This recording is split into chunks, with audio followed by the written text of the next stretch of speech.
राजवज्रात् न त्रक्षशूला न जमास्य दण्डात् न अग्न्यार्कशमनिलाभितपास्रा शंके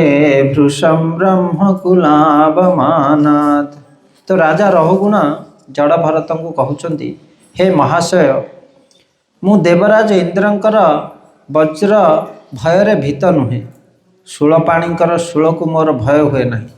जमराजंकर दंड अथवा अग्नि, सूर्य, चंद्र, वायु और कुबेरंकर अस्त्र को मोर भय उत्पन्न हुए नहीं। किंतु मु ब्राह्मण मानकर अवमानना रूप अपराध को अत्यंत भय करे। तो ब्राह्मण मानकर कारण जिते जानिले राजा रहुगुण ये जड़े ब्राह्मण, जड़ भरत से जदिव जड़वत किंतु से जड़े विज्ञ ब्रह्मज्ञानी ब्राह्मण। तेणु तांको प्रति राजांकर जिते अपराध हो जाइए सी तांको क्षमा प्रार्थना करिसेंती कि जमराजर दंड को, इंद्रंकर वज्र को, शिवंकर शूल को मु डरे नहीं, किंतु जड़े ब्राह्मणंकर अभिशाप को डर। एक कथा आम भागवत में देखीचे अमरीश महाराज और दुर्वासा मुनि। तो दुर्वासा मुनि अमरीश महाराजंकर पादरे अपराध कर देते। तो दुर्वासा मुनि बहुत बड़ सन्यासी थिले, योगी थिले, तपस्वी थिले। तांको तप बल से ब्रह्मलोक, शिवलोक पर वैकुंठ लोक को मध्य जाई पारिथिले, किंतु तथापि तांकर उद्धार होई नथिला। सुदर्शन तांको पछ पछ आसीथिले। वैकुंठपति मध्य मना करदेले कि मु वर्तमान तुमको किछि करि परिबे नै। अहम भक्त पराधीन न असंतंत्र एव द्विज साधु विग्रस्त हृदय भक्ति भक्त जनप्रिय। अहम भक्त पराधीन, भगवान कहले मोर भक्तर अधीन रे मु, मोर भक्त जो डिसाइड कला सेटा निश्चित, मु सेतरे किछि परिवर्तन करि परिबे नाही। तेणु तुम जाओ, से अमरीश महाराज जदि तुमको चाहती क्षमा करि परिबे, अन्यथा गते। तो एक कथा से जानी थिले। ब्रह्म अभिशाप, गोटे ब्राह्मण नथिला, ब्राह्मणर बालक थिला, परीक्षित महाराज को अभिशाप दे देला 7 दिन रे ब्राह्मण बालक। चिंता कर। तेणु जदि संसार रे सबुठ डरिबा जिनिस होउची पाप बा आमे अपराध करिबा, जदि तार कर्मर फल हमको निश्चित भोगिया पड़ो, से किए हेले उद्धार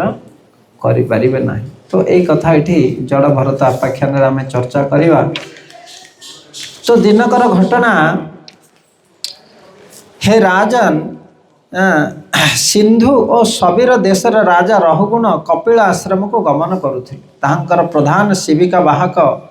इखुमती नदी तटर उपस्थित होई आउ जने शिविका बाहकर अन्वेषण करुथिले। तो राजा रहुगुण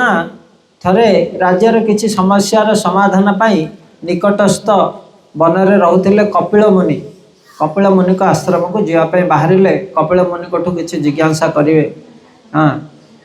आउ राजा तो आगे तो गाड़ी मोटर एमती नथिला, घोड़े जाउथिले, हाथी रे जाउथिले। किंतु जड़े साधु को पाखु कौन घोड़ा हाथी रे जिवे, तांको 4 जन पालिंकी रे नेगी गले राजा पालिंकी।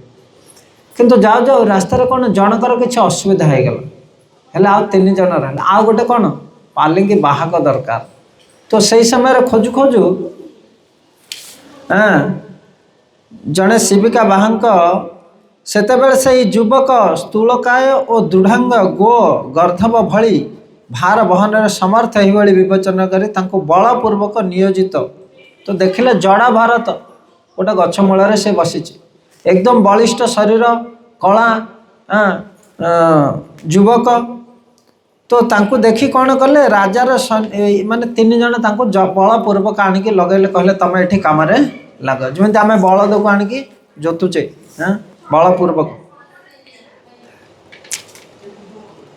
महानुभव भरत जदिव ए कार्य निमित्त उपयुक्त नथिले, तथापि से सेथिरे बलपूर्वक नियुक्त होई शिविका बहन करने को लगे। से जने ब्राह्मण, शास्त्र अच्छी ब्राह्मण माने केबे हेले अन्यर नौकरी करती नहीं, माने जोटा चाकरी बा चाकर। कारण ब्राह्मण माने होउछंती कोन वेद पाठ यजन याजन एसबू करती, अन्यर चाकरी नौकरी करवा से शूद्रर काम। तेणु जदि से ब्राह्मण तथापि तांको बलपूर्वक से कार्य रे लगा। मनर अहिंसा मनोवृत्ति जो जड़ भरत शिविका बहन में विशृंखला सृष्टि करुले कौन हो सी जिते नहीं कि जाऊे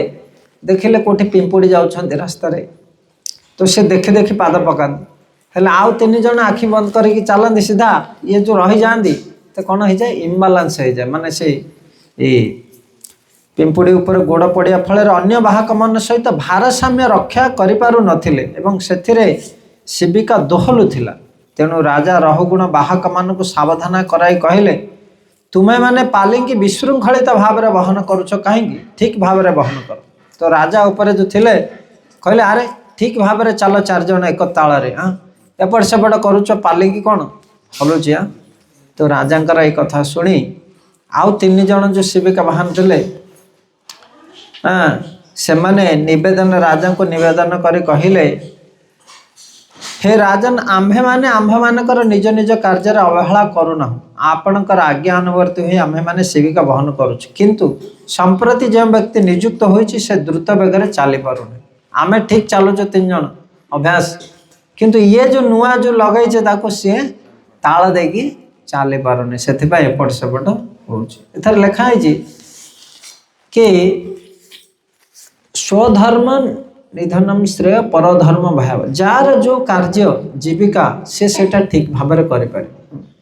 अन्यर कार्य हाथ मारे कौन हम असुविधा हम माने कौन आगुरी वर्णाश्रम अनुसार बारिक थिला से बाल काटुला ब्राह्मण थिला से पूजा पाठ जी जहाँ कार्य करुले किंतु एबे आउ सेमती किछि नै ब्राह्मण जाकि सेलून दुकान खोलिले ना नहीं तो से सब कौन हो गड़बड़ एमती हो कि सी ब्राह्मण सी बोहवाई उपयुक्त नुह तो राजा रहुगुण दंड भयभीत बाहकर कातर वाक्य श्रवण कले बुझीपारे जे जनकर त्रुटि जो शिविका सुचारू रूपे चली पार सी जापारे जे यही तीन जन भूल ना से जो नुआ लोकटा आस राजनीति पारंगम अनुभूति संपन्न थिले मध्य सबु कथा बुझिला पारे बाहक मान निवेदन शुणिले से सामान्य क्रोध प्रकाश करी से कहले प्रकृत राजा रहुगुणकर मन तमसाच्छन्न थिले एथिपाई भस्माच्छित अग्नि परी ब्राह्मणर तेज को से बुझीपारि नथिले तो सी टिके रागी के ऊपर टिके क्रोधरे कहले काको ना से नुआ जड़ भरत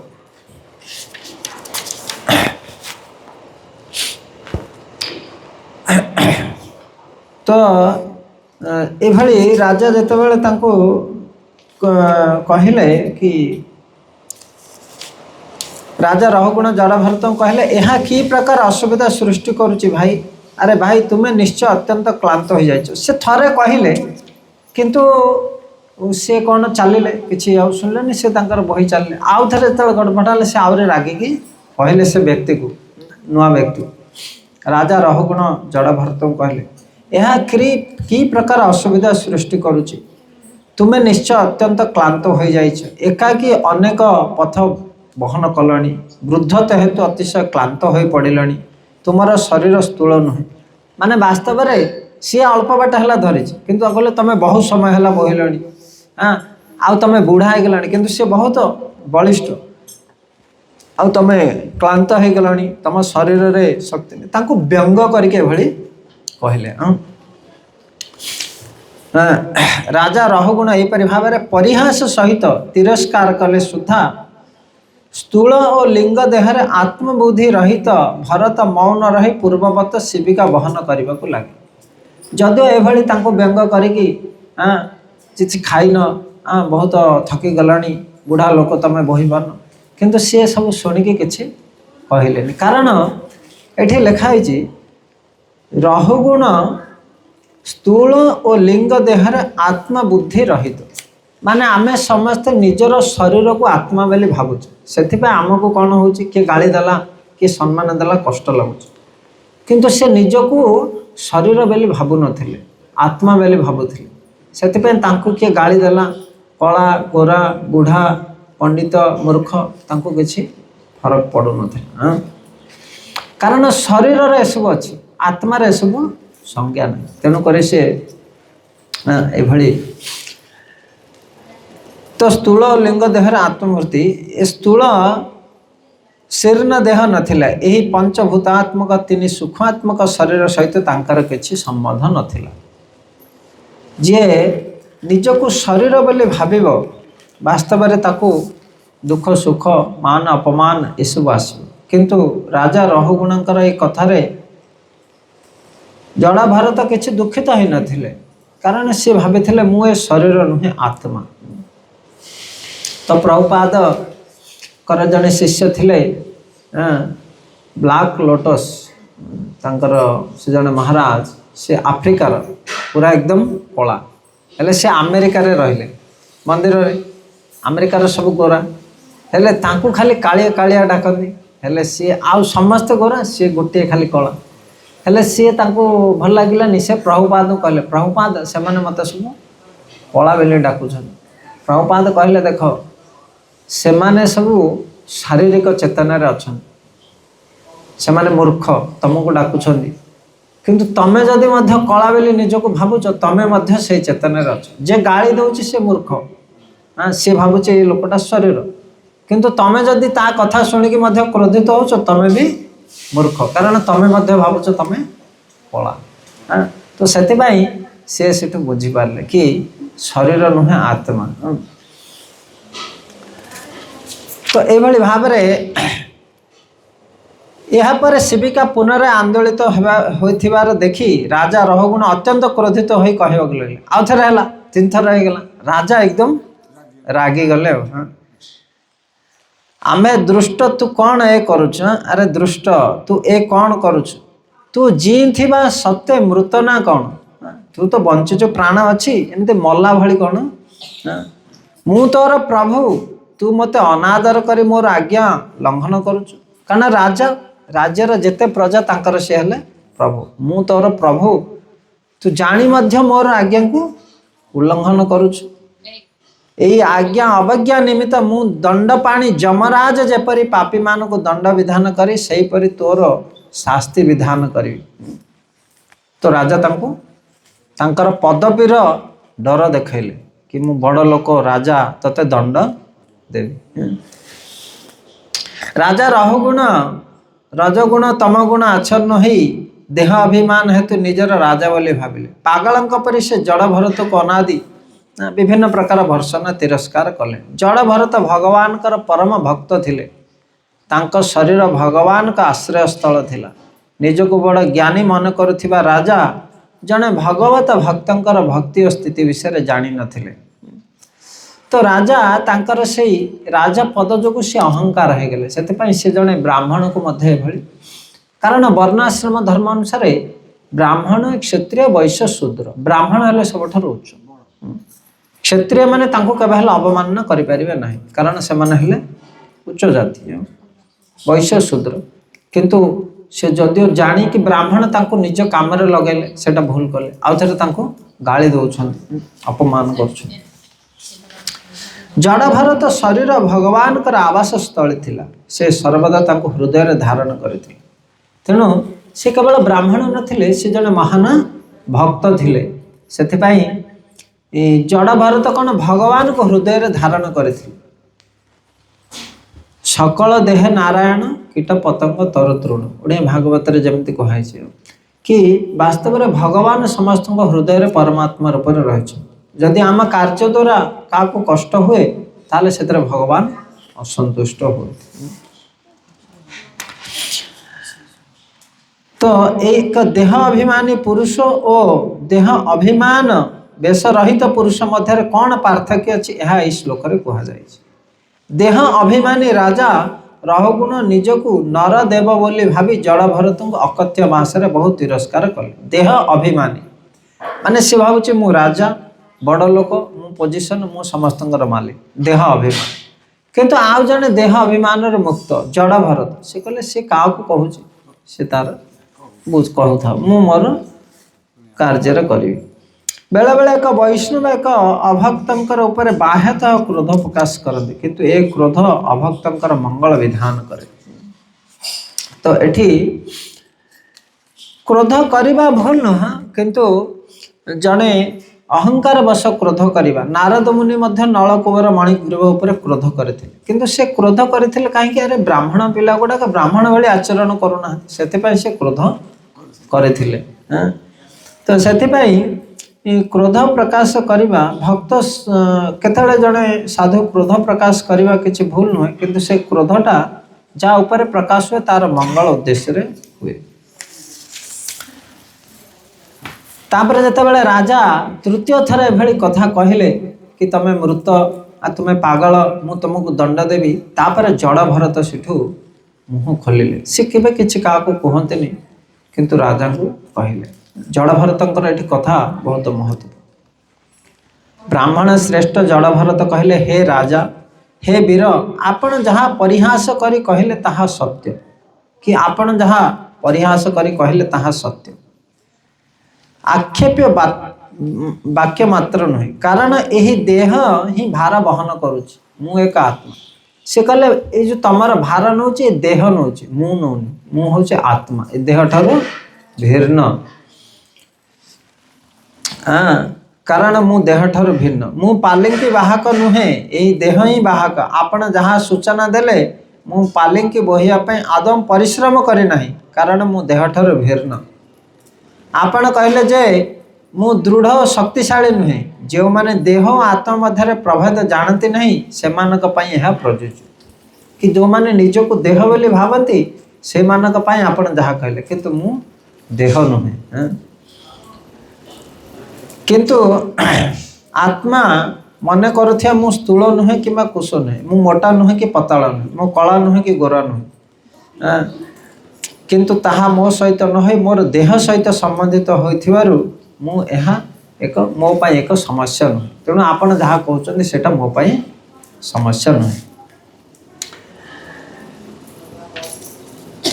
तो एभली भाव जितेबाला राजा हे राजन आपण जे मोर जीवन मुक्त कही दोषारोप कले जीवन मुक्त माने तमे बंची थाउ थाउ मृत ए विषय रे वक्तव्य ही जे केवल मु जीव मृत नुहे किंतु मु देखुची सर्वत्र प्रत्येक वस्तुर आदि और अंत अच्छे कारण ये शरीरटा आज जन्म होती काली मरिब समस्ते जीव मृत कारण ये मर्त्य शरीर सब ये आज ना काली मरिब आपण भावुं आपण राजा और प्रभु तीनटा प्रश्न से कहते कि से कहले वास्तव में शरीर मृत आत्मार मृत नहीं आत्मा छाड़ी चली गले सेटा मृत ना नहीं किंतु आपण शरीर को जो कहते से मृत आपण भावुं आपण राजा और प्रभु तेणु मते आदेश देवा चेष्टा कर प्रकार धारणा मध्य भूल कारण ही परिस्थिति क्षणस्थायी आज आपण राजा और मु सेवक किंतु काली परिस्थिति बदली जाई पारे मु राजा हो पारे आपण सेवक हो पारे ना नहीं आज आपण बड़ लोक धनी राजा किंतु काली परिस्थिति बदली जाई पारे आपण भिकारी हो पारे आमे राजा हो पारे तेणु ये मध्य ठीक नुह ये मध्य क्षणिक तेणु एसबू अस्थायी व्यवस्था संजोग वशतः सृष्टि अटे तेणु आपण एसबू जहाँ कहले सेटा किछि ठीक नुह तथापि आपण जदि भावती जे आपण राजा मु आपणकर भृत्य आपण मते आदेश देवा उचित एवं मु आपणकर आदेश पालन करबा उचित ताहले एठारे मु कहबी ए प्रकार भेद क्षणस्थायी एवं व्यवहार परंपरा को यह अद्भुत यार अन्य कौन कारण मु देखि पार तो ये भली आउ गोटे कही कि आपण जने पागल आउ उन्मत्त मु आपण को कौन दंड देवी तो ये तोर कहते हे राजन आपण जे मत कहले तू बदमाश बोका निर्बोध तोते दंडित कर ताहले तू स्वभाव प्राप्त हो एपरि स्थले वक्तव्य ही जे उन्मत्त बा पागल को दंड देवार बुद्धि लोकर दंड विधान पागल ना जे पागल ताको सरकार भी दंड देवे कारण से पागलटा ताको दंड देकी किछि से ठीक कौन भूल कौन जानू आ जदि मत पागल कहल आउ थे मत दंड दब माने कौन जदि मु पागल ताहले ठीक कौन भूल कौन जान मत दंड देकी लाभ दंड कौन प्रशंसा कौन आम पाई सब समान मु प्रमत्त हुए ताहले मो प्रति आपणकर दंड विधान एक मृत अश्व को पिटिला भली मरी जाइए गोटे गोड़ घोड़ा ताको पिटुच उठापी हाँ कौन से उठब तो गोटे पागल को दंड दा मैंने गोटे मृत अश्व को पिटिला ठीक सेहीपरि प्रमत्त को दंड प्रदान है ताहा प्रमत्तता उपशम हुए। तो ये भाव में तार जहाँ जहाँ कही ये आउे उत्तर दे दे। तो राजा रहुगुणा परम भागवत भरत को जो सब तिरस्कार वाक्य कही परम भक्त जड़ भरत से सब कह सह करते और यथार्थ उत्तर देते किंतु से क्रोधित हो नथिले से केवल उत्तर देते। देहरे आत्मभेदी हेतु अज्ञानतार सृष्ट जड़ भरत से भ्रम धारणा द्वारा प्रभावित होउनथिले निजर विनम्रता हेतु निजको जड़े श्रेष्ठ भक्त बोली भावु नथिले कि सी भावु नथिले मु जड़े महान व्यक्ति कारण सी मध्य राजांकर पालिंकी बहन करि नेउथिले से भावु नथिले कि मु महान व्यक्ति किंतु से तांकर कार्य करि नेउथिले। हरे कृष्ण हरे कृष्ण।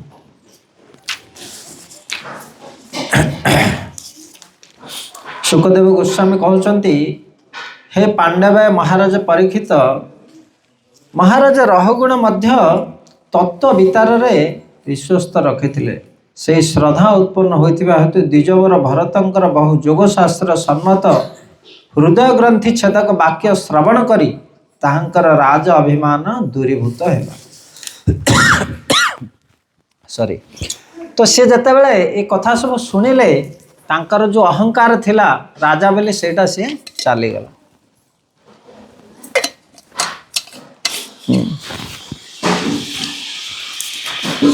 से शीघ्र शिविर अवतरण पूर्वक मस्तक द्वारा जड़ भरतंकर चरण रे प्रणिपात हो क्षमा प्रार्थना तापर से ओल्हेले ओल्हेकी से जो जड़ भरत तांकर पाद को धरी मस्तक लगे प्रणाम तापर यही श्लोक से कहते कि वास्तव में मु जानी पारिलेनी आपण जड़े महान व्यक्ति आपण चरण रे मोर अपराध हो गला। राजा रहुगुण कहले हे ब्राह्मण प्रच्छन्न भाव ए संसार रे विचरण करुछंती आपण किए आपण जड़े विद्वान ब्राह्मण अबा क्यों जोगी ऋषि अटंती मु देखुची आपण यज्ञ सूत्र धारण करिछन जदि देखुच ब्राह्मण यज्ञ सूत्र धारण करिछे ताको केमिते तमे लगैलो काम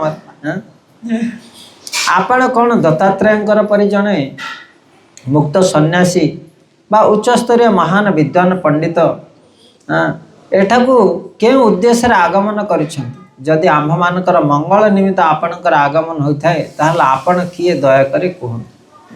तो तापर से कहते कि आपण ही ब्राह्मण रूपधारी किए आपण दया करी कहन। आउ हे महाशय आपणकर महान आध्यात्मिक ज्ञानर प्रभाव अवगुंठित हो रही बोली प्रतीत हुए। वस्तुतः आपण सर्वभौतिक संग परित्याग पूर्वक अचिंत्य और अनंत महिमा विशिष्ट हो सुधा कहीं एक जड़ भली विचरण करुछ कारण आपण जदि एते महान कारण आपणकर वचन आम जानिले किंतु आपण एभली जड़ भली कहीं विचरण करुछंती तेणु दयाकारी यहाँ विस्तृत भाव में कहूँ।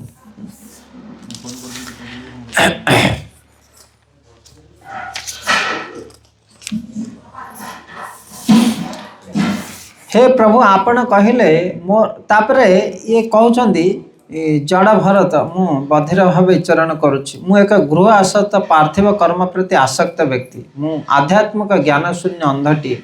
ज्ञान लोक प्राप्ति निमित्त मुझे आपणकर सम्मुखें उपस्थित मोर किपरि आध्यात्मिक प्रगति हो पारे राजा तांको अनुरोध करुछंती मु निजको राजा अहंकार रे सब कहिछि किंतु मोर एथर किभଳି उद्धार हेई पारिबो। तापरे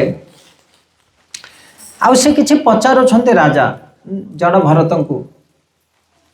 कि आपण कहले मोर श्रम जनित क्लांत नाही किंतु आत्मा देह ठार भिन्न हेले सुधा देहर श्रम जनित क्लांति आत्मा ठारे लक्षित हुए। अतएव आपण जेतेबेले भार नहीं गमन करुछंती सेतेबेले आपणकर निश्चय श्रम हेउछि यहाँ ही मु भावुछि। पुनश्च आपण कहले राजा और भृत्यादि भेद वृद्धि व्यवहार मात्र सत्य नुहे किंतु यही दृश्यमान जगत मिथ्या हेले मध्य एठारे विघटित घटना मान वस्तु को प्रभावित करिଥାଏ तेणु भौतिक क्रियाकलाप अस्थायी हेले मध्य असत्य नुहे। तो ये राजांकर मध्य कथा दीटा से तीनटा जाक आउ थे पचारे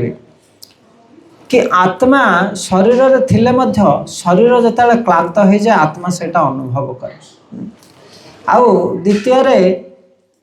राजा पद जदिओ क्षणस्थायी किंतु मिथ्या नुह। से कहते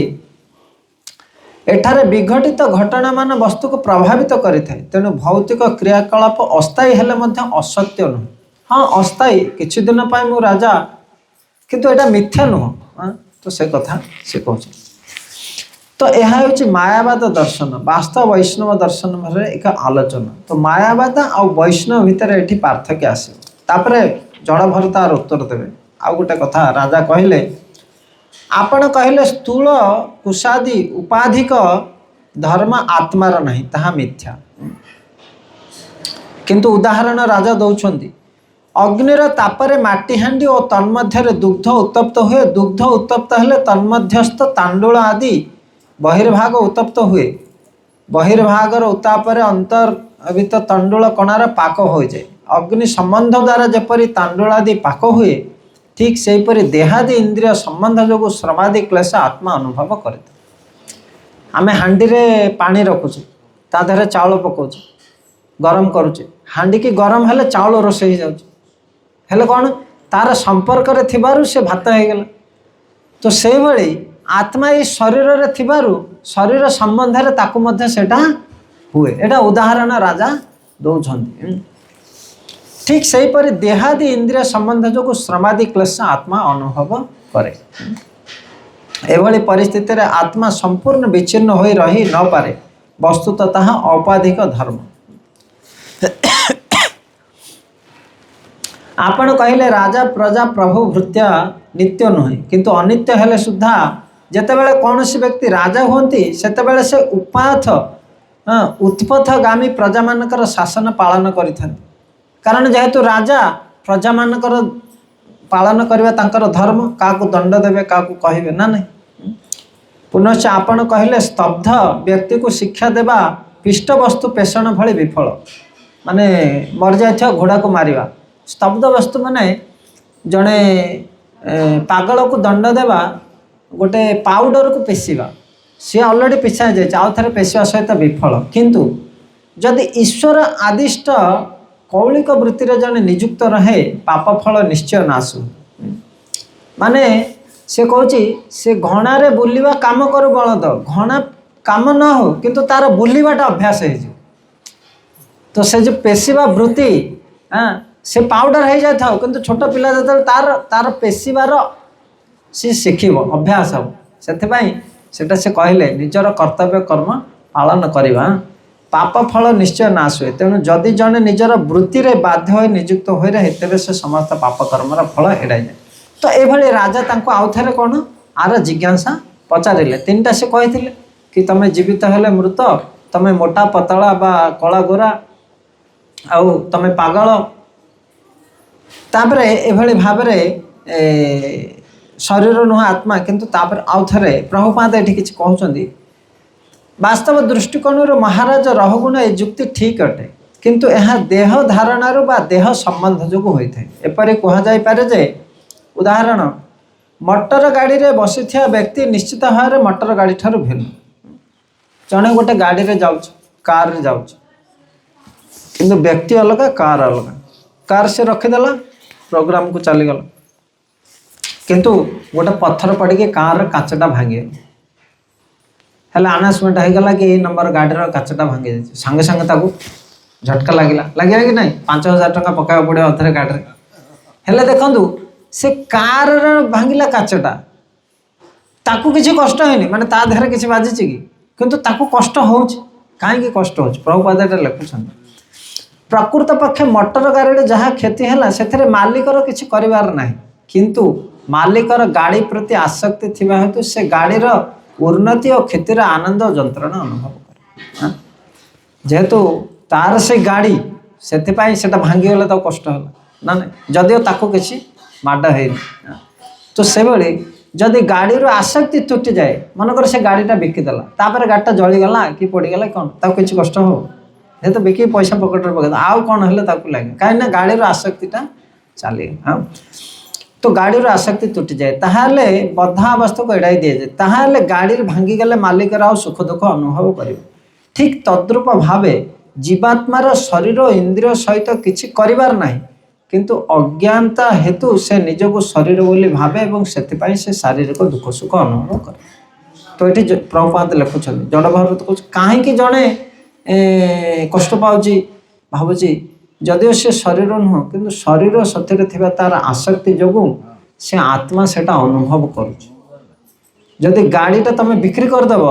ताहले से गाड़ी भांगिले कि जल्द तुमको आउ कष्ट हो जे पर्यंत तुम भावुच ये गाड़ीटा मोर आर मालिक मु आर जत्न ना दायित्व मोर से पर्यंत जहाँ तुमको कष्ट लगे बुझीपार ना। तो सी आर प्रश्न को उत्तर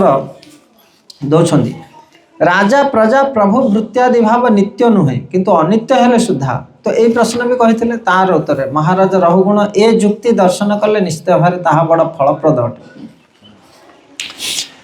जेपरी हेउना कहीं व्यक्ति को कृष्ण चेतन रे नियुक्त रहिबा उचित। प्रकृत पक्षे प्रत्येक जीव भगवान कृष्णकर नित्य दास अटंती किंतु विस्मृति हेतु जीव माया दास हो जाए। जे पर्यंत व्यक्ति माया सेवार नियुक्त थाए से पर्यंत से केबे हेले सुखी हो पारिबो नाही।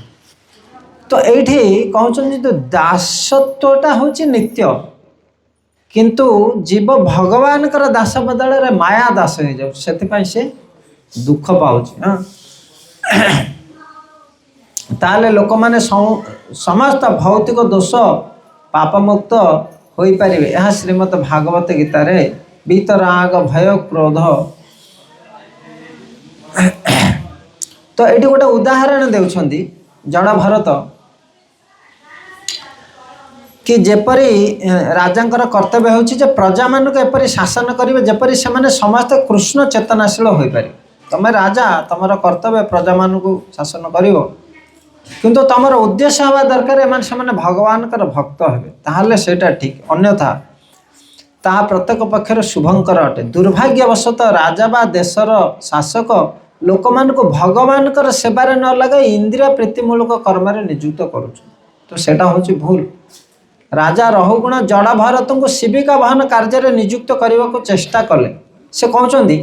कि तमे राजा समस्त को तुमको काम लगार अधिकार अच्छी किंतु तुम काम नुह भगवान कर काम लगेबार अधिकार अच्छी। भगवान वर्णाश्रम अनुसार जहाँ जो कार्य देते से ना तमे राजा राज्यर समस्ते तुमर सेवा करेंगे सेटा ठीक नुह। राजा पक्षर एक से कहले राजा रहुगुण जड़ भरत को शिविका बहन कार्य नियुक्त करने को चेष्टा कले ताहा राजा पक्षर एक प्रकार इंद्रिय प्रीतिमूलक कार्य थे। अवश्य जदि कौन व्यक्ति भगवान कर शिविका बहन कार्य नियुक्त करें सेटा ठीक। से कहले जदि तमें भगवान को पालिंकी नहीं कि मत लगे ताहले तमें राजा हबार ठीक होता किंतु तमें राजा निजे बसिक आमको लगेदेल माने है। तो कुंभमेला आपन जदि जीवे सबु महंत मान को सब हाथी बसैकी तांकर गुणगान जय करके सब चले किंतु प्रभुपाद कहले प्रभुपाद आपण को भी बसैकी आम प्रभुपाद कले ना आम राधा कृष्ण को बसया कृष्ण बलराम बस आम समस्ते कीर्तन करके जा सी हेले मालिक आम हेले तांकर दास। तो सबू बड़ बड़ रथ पालिंकी सबू महामंडलेश्वर एमती सब अलग अलग लोक बसते किंतु इस्कनर ये बसते गौर निताय तांकर रथ चलो देखुना आप जो रथ जाऊँगी मालिक किए गौर निताय प्रभुपाद सब चालक भाव में बसती माने रथ चलया किंतु सी रथर एमती राजा भली बसती भगवान का स्थान नहीं। तो सही कथा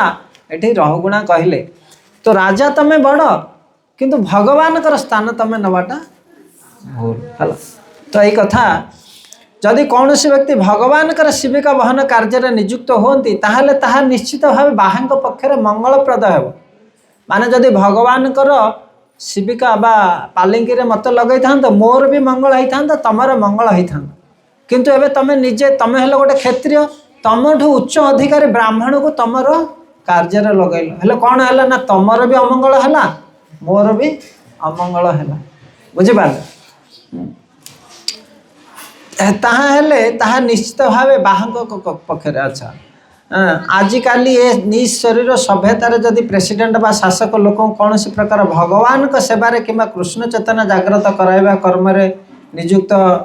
करिपारंती ताले से शासक प्रजा मानकर खूब उत्तम सेवा माने एटा उदाहरण लिखुचंदी कि सरकार मद दुकान पाई लाइसेंस दौच से सरकार को पैसा दौच हेले दी जन जाकर से लॉस हो माने सरकार से पाप धन नौ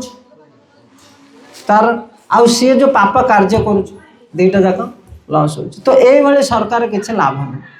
बरम ये खराब कार्य बंद कर भगवान कार्य लगेगा कथा तो ये जड़ भरत राजा रहगुण को उपदेश दौरान तमें जाना दरकार को प्रजा को कौन कार्य लग दरकार नहले तमें कि राजा नहले तमें राज्य सारा मद दुकान खोलीद तो सी कि राजा तो से कथा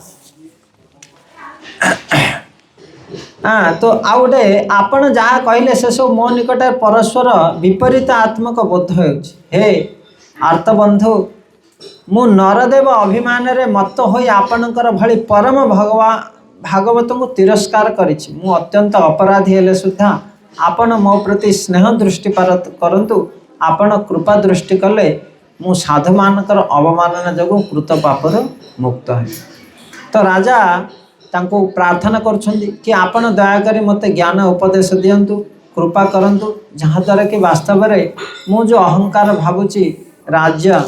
से अभिमान रे मु दूर हेबी हे प्रभु विश्व सुहृद भगवान आपणकर सखा आपण सर्वत्र समदृष्टि संपन्न बोली निज देहरे मध्य आपणकर आत्मबोधि नहीं मुझे आपणकर अपमान करिछि सेथिपाई जदिओ आपणकर कौन सी विकार होई नहीं तथापि महात्मा मानकर अवमानना करबा हेतु से स्वकृत अवमानना फल रे मो भली व्यक्ति शूलपाणी सदृश विशेष समर्थ पुरुष हेले सुद्धा अचिरे ही विनष्ट हेबार संदेह तो राजा कहउचंती आपण तो महान साधु आपण को मु गाली देले मध्य आपण को किछि फरक पड़ोनी कारण आपण निज को शरीर भावना गाली और सम्मान आपण को दुईटा जाक समान किंतु मु जो गाली देवार कर्म कली आपण को भली महान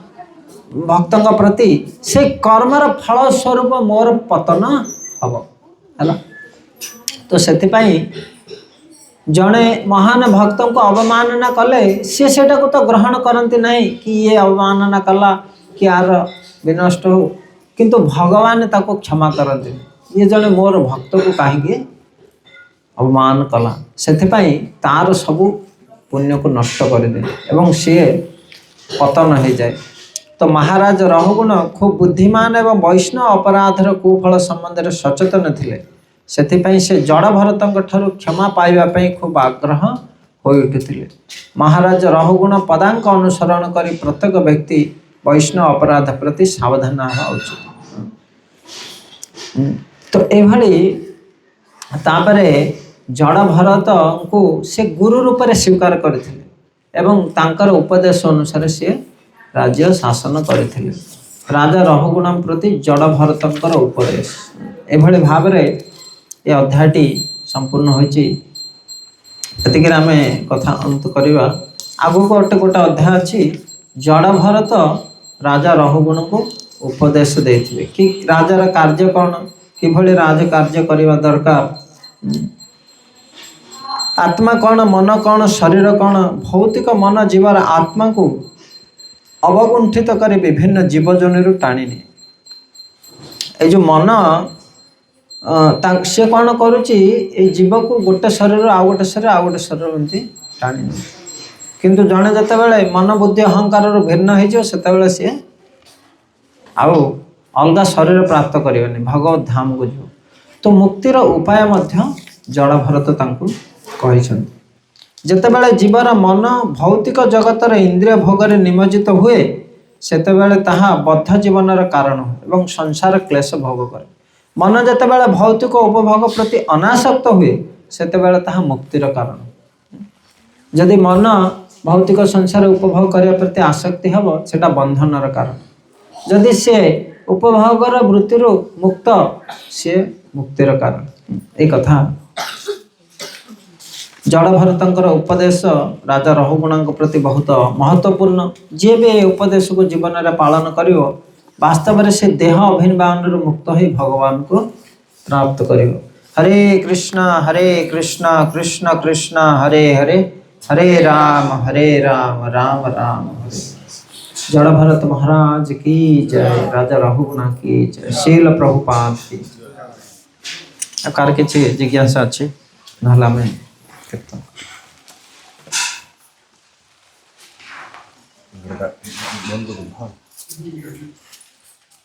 हरे कृष्ण एटा कीर्तन